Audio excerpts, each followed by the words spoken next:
খেয়ে ফেলি। সুবাস এলো থেকে তার সন্ধান করি।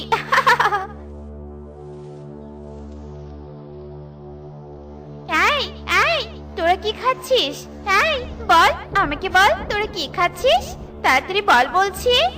ওই যে বাবাজি, এটা কি? দেখতে তো পরি, মাঝে আবার সিং। আমি হলাম দুষ্টু পরি, আমার কথার জবাব দে, নয়তো কিচ্ছু করতে হবে না পরি। আমি বলছি, আমি সামান্য একটু পায়েস রান্না করেছি, আর সেই পায়েসটুকুই তিনজন মিলে খেলাম। খেলাম মানে কি? তোরা কি সব পায়েস খেয়ে ফেলেছিস নাকি? আমি তো পায়েসের মিষ্টি সুবাস পেয়ে এখানে এলাম। আহারে, তোরা আমায় আর পায়েস খেতে দিলি না রে, দিলি না। আমি তোদের আর রক্ষে রাখবো না।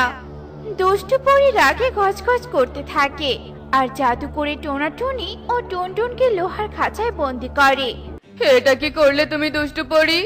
তুমি অন্যায়ভাবে আমাদেরকে বন্দি করলে কেন? আমরা তো জানতাম না তুমি আমাদের বাসায় পায়েস খেতে আসবে।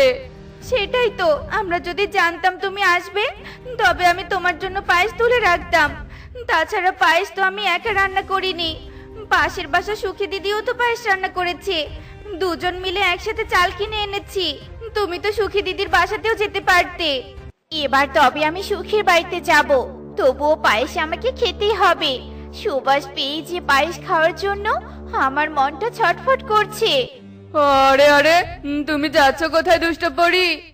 আমাদেরকে মুক্ত করে দিয়ে যাও, দোহাই দুষ্টু পরি, আমাদের কথাটা একবার শোনো।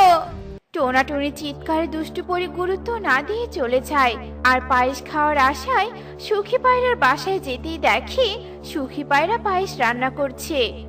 আরে আরে, তুমি কে? বলা নেই কওয়া নেই, তুমি আমার বাসায় হঠাৎ করে ঢুকে পড়লে কেন?